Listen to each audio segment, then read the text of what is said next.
Yes, next question आइए read कर लेते हैं। Sumit purchase Amit business on 1st April 2020. Goodwill was decided to be valued at 2-year purchase. Underline कर लें, 2-year purchase उसने बोला है। Average normal profit of last 4 year, the profit for the past 4 year वर, उसने दिया है कंटिन्यू ईयर दिए हैं उसने 4 ईयर। उसने नीचे कुछ एडजस्टमेंट दिए हैं। Abnormal loss 20,000 was debited to profit and loss application account for the year ended 31st March 2017. Fixed assets was sold in the year ended 31st March 2018 and gain rupees 25,000 was credited to profit and loss account. In the year 2019, 31st March 2019, assets of the firm were not insured due to oversight. Insurance premium not paid was 15,000. ठीक है, calculate the value of goodwill. ठीक, ये तो हमने question को read किया। आइए हम इसे सॉल्व करते हैं।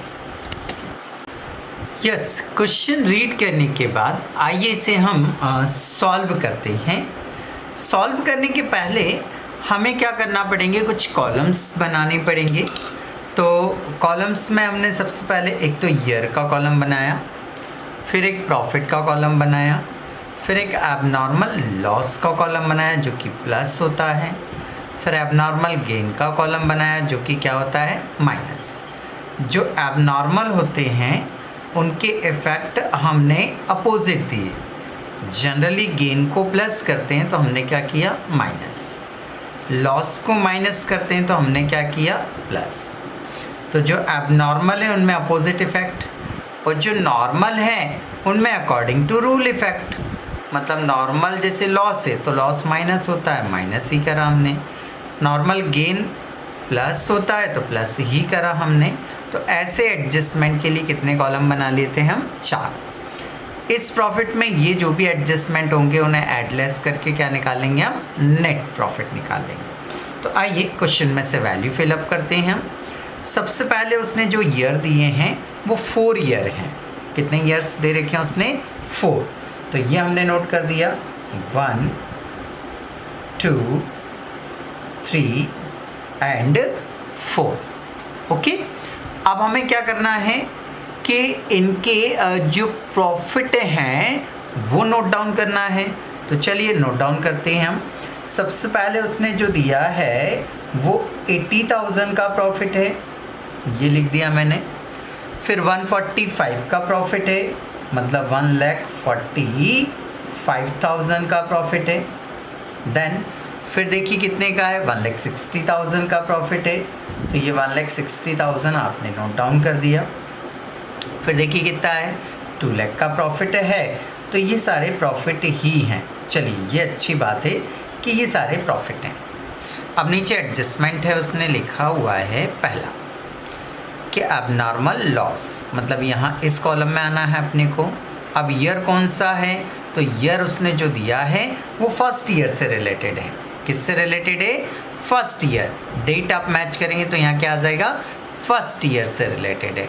तो फर्स्ट ईयर में इस कॉलम में आएगा तो ये क्या हो जाएगा, प्लस। कितना प्लस करना आपको, बोले सर 20,000 का अमाउंट प्लस करना है। तो ये प्लस में लिख दिया। और आगे चलें, fixed assets was sold in the year ending 31st March. Second year की बात बता रहा है, गेन है ये। हमने असेट्स को बेचने पर गेन हुआ, असेट्स को बेचने पर गेन हुआ। तो ये एबनॉर्मल कहलाएगा। क्या कहलाएगा, एबनॉर्मल। तो एबनॉर्मल गेन है, कौन से ईयर का है, ये जो है यदि ईयर से मैं मैच कर पा रहा हूँ तो ये आपका सेकेंड ईयर का है। कितना अमाउंट दे रखा है देखिए एक बार, 25,000। तो ये जो 25,000 है वो यहाँ से क्या हो जाएगा, माइनस हो जाएगा।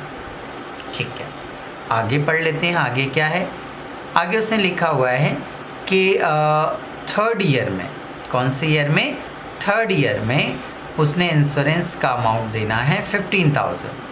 तो इंश्योरेंस हमारा नॉर्मल है, इंश्योरेंस हमारा नॉर्मल एक्सपेंसेस है, और ये एक्सपेंसेस बोल दें या लॉस बोल दें एक ही बात है। तो ये थर्ड ईयर में यहाँ पर आएगा, क्या होना है सर? माइनस होना, और क्या होना है? तो ये 15,000 यहाँ पर हमने माइनस के नाम से लेते हैं।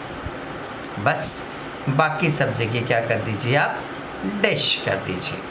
तो ये बाकी प्लेस पर हमने क्या कर दिया? डैश कर दिया। ओके, अब इन्हें जो भी एडजस्टमेंट करना है करके यहाँ लिख दीजिए। क्या एडजस्टमेंट करना है?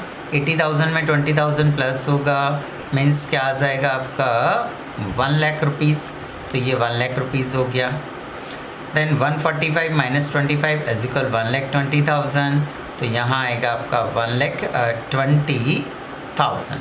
ओके ओके, 160 में से 15,000 क्या करना है आपको? लेस करना है। तो यह आ जाएगा आपका 145, 1,45,000। जी जी, नेक्स्ट। फिर 2 लाख में से कुछ नहीं, ऐड लेस कुछ नहीं करना है, तो 2 लाख एज इट इज़ आ जाएगा आपका। ये नोट कर दिया। टोटल लगा लें हम 1 2 3, 5 का कितना आएगा? 5, 4 2 कितना होते हैं? 6, 3 2 कितना होता है? 5, 5,65,000। ये क्या कहलाएगा आपका? Total profit. क्या कहलाएगा आपका? Total profit. क्या कहलाएगा ये? Total profit. अगला step, total profit divided by number of year is equal क्या बनना है आपका? Average profit. तो टोटल प्रॉफिट कितना है आपका? 5,65,000। नंबर ऑफ ईयर की बात करें तो कितना हो रहा है? 4। 4 से डिवाइड कर दीजिए, 4 से डिवाइड कर दीजिए। 4 1 जा 4, कितने हो गए? 16। 4 4 जा 16, ठीक है। 4 1 जा 4, कितना बचा आपका? 10। 4 2 जा 8, ठीक है। और 4 5 जा 20। ये आ रहा है आपका 1,41,250। ये क्या आ गया आपका? Average profit. अब क्या करना है? इस एवरेज प्रॉफिट को उठाकर आपको यहाँ लिखना है 1,41,250 मल्टीप्लाई। क्वेश्चन में से देखिए ना, परचेसिंग ईयर कितना दिया है? ऊपर वाली लाइन में देखिए शायद दिया उसने 2 ईयर परचेस लिखा उसने। क्या लिखा हुआ है? 2 ईयर परचेस। तो 2 से मल्टीप्लाई कर देंगे हम। ओके, तो 2 से मल्टीप्लाई करेंगे मीन्स क्या हो जाएगा आपका?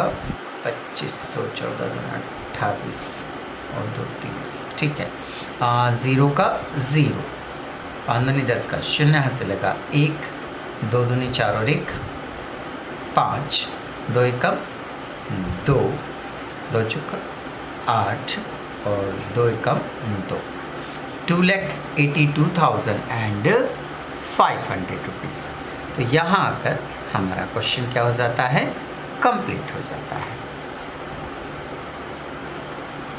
यदि आपको वीडियो बहुत अच्छा लगा हो तो इस वीडियो को लाइक जरूर कर देवें।